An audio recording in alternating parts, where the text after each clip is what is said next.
करने से पहले आपसे यही कहूंगा कि अभी तक आपने हमारे चैनल को सब्सक्राइब नहीं किया तो प्लीज नीचे लाल कलर का सब्सक्राइब से लिखकर बटन दिखाई दे रहा हो, उसको दबाकर चैनल को सब्सक्राइब कर लें।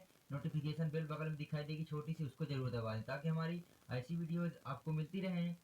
तो चलिए दोस्तों यहाँ पर देखते हैं। सबसे पहले देख सकते हैं आप यहाँ पर हास्य रस और फिर मैं करुण रस लिया हूँ, ठीक है। तो यहाँ पर मैं करुण रस की भी परिभाषा बिल्कुल सिंपल लिया हूँ। इसी प्रकार हास्य रस की भी परिभाषा आप देख सकते हैं कितनी सिंपल है। तो वीडियो को आप आखिरी तक देखते रहिए। तो देखिए दोस्तों क्या है यहाँ पर, देखिए हास्य रस, इसकी परिभाषा चलिए हम पहले देखते हैं और इसको याद कैसे करेंगे। तो देखिए यहाँ पर हास्य रस, ठीक है। तो यहाँ पर हास्य रस के लिए देखिए हास्य रस का स्थायी भाव हास है। हास्य रस का जो स्थायी भाव भी पूछ लिया जाता है कभी कभी। तो हास्य रस का स्थायी भाव हास है। किसी व्यक्ति के विकृत रूप, आकार, वेशभूषा आदि को देखकर हृदय में जो विनोद भाव उत्पन्न होता है वहाँ हास्य रस होता है। जी हाँ दोस्तों, बस इतना ही आपको लिखना है एग्जाम में, आपसे पूरे 2 अंक मिल जाएंगे, 2 अंक का ही आता है। हास रस का स्थायी भाव हास है। किसी व्यक्ति के विकृत रूप, आकार, ठीक है, कोई व्यक्ति है जैसे विकृत रूप देख लिए, आकार देख लिए, जैसे कोई आदमी में एक उदाहरण देते हैं, अंधा है या लूला लंगड़ा कुछ है, उसको देख लेते हैं, आकार उसका देख लेते हैं बहुत बड़ा, उसको देख लेते हैं तो आपको क्या होता है, हंसी आती है, ठीक है। किसी के ऊपर हंसना नहीं चाहिए लेकिन फिर भी क्या है, हंसी नहीं रुकती है, हंसी आती है। तो यहाँ पर यही कहा गया है कि हास रस का स्थायी भाव हास है। किसी व्यक्ति के विकृत रूप, आकार, वेशभूषा आदि को देखकर हृदय में जो विनोद भाव उत्पन्न होता है वहाँ हास्य रस होता है। तो दोस्तों बस आपको याद करना है हंसी, यानी जो जो देखकर आपको हंसी आए। अगर आप भूल जाते हैं तो आप उन्हीं उन्हीं को मतलब अपने दिमाग से लिख दीजिए, आपको पूरा अंक मिल जाएगा। उदाहरण बस आपको याद रखना होगा। और या आप इस प्रकार भी याद कर सकते हैं कि हास रस का स्थायी भाव हास है। यही हास नामक स्थायी भाव जब विभाव, अनुभाव एवं संचारी भावों से संयोग करता है तब हास रस की निष्पत्ति होती है या हास रस होता है, ठीक है। आप इस प्रकार भी याद कर सकते हैं, मैं दोनों तरीका बता दिया हूँ।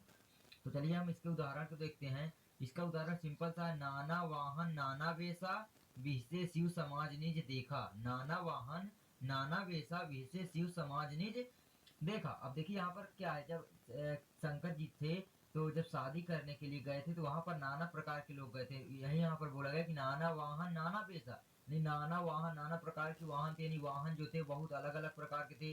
कोई हाथी से गया, कोई घोड़ा से गया, कोई बहुत ऐसे ही गए।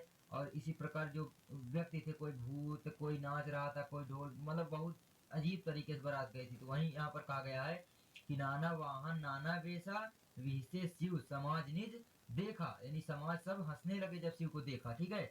यहाँ पर ये है। चलिए हम करुण रस की ओर बढ़ते हैं। तो दोस्तों यहाँ पर करुण रस आप देख पा रहे होंगे, बस सिंपल सा है करुण रस। देखिए करुण रस का स्थायी भाव शोक है। करुण रस का स्थायी भाव शोक है। किसी व्यक्ति यानी किसी अपने प्रिय व्यक्ति, जो हमारा प्रिय व्यक्ति होता है, ठीक है, जिससे हम बहुत लगाव रखते हैं, तो किसी अपने प्रिय व्यक्ति के पीड़ित होने पर या अपनी प्रिय वस्तु, जैसे हम मैच खेलते हैं तो उस बॉल छिन जाए, जैसे किसी को कोई गेम पसंद है तो उसको ना खेलने दिया जाए, इस प्रकार आप कह सकते हैं। जैसे किसी को दूसरा गेम पसंद है लेकिन उसको खेलने नहीं दिया जा रहा है तो भी यहाँ पर क्या है, यहाँ पर करुण रस हो, क्योंकि उसको दुख होगा। करुण रस का मतलब ही है दुख एक प्रकार का, ठीक है।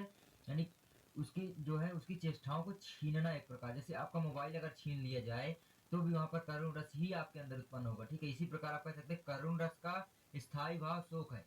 करुण रस का यानी अपना जो प्रिय व्यक्ति कभी छिन जाता है तब। तो देखिए करुण रस का स्थायी भाव शोक है। किसी अपने प्रिय व्यक्ति के पीड़ित होने पर या अपनी प्रिय वस्तु, वैभव आदि के नष्ट होने या छीन जाने कह सकते हैं, नष्ट होने पर हृदय में जो विनोद भाव उत्पन्न होता है वहाँ करुण रस होता है। बस इतना सिंपल सा याद करना। एक तरीके में आपको और बता देता हूँ। देखिए करुण रस का स्थायी भाव शोक है। यही शोक नामक स्थायी भाव जब विभाव, अनुभाव एवं संचारी भावों से संयोग करता है तब करुण रस की निष्पत्ति होती है। इसी प्रकार आप हास रस याद कर सकते हैं कि हास रस का स्थायी भाव हास है। यही हास नामक स्थायी भाव जब विभाव, अनुभाव एवं संचारी भावों से संयोग करता है तब हास रस की निष्पत्ति होती है। बस दोस्तों बहुत सिंपल सा है, आप मैं आई होप आपको याद हो गया होगा। चलिए उदाहरण की ओर चलते। देखिए कितना सरल सा उदाहरण है, मैं इसीलिए एकदम सिंपल उदाहरण लिया हूँ कि आपको याद हो जाए। देखिए हे खगमृग हे मधुकर श्रेणी तुम देखी सीता मृग नैनी, ठीक है। हे खगमृग हे मधुकर श्रेणी तुम देखी सीता मृग नैनी, बस इतना सिंपल उदाहरण है तो आप इसको याद कर लीजिए, ठीक है। और एक उदाहरण मैं आपको और बता देता हूँ। जब श्रवण कुमार की माँ ने रोया था कि मणि खोए भुजंग सी जननी, यानी मणि खोए भुजंग सी जननी फनसा पटक रही थी सी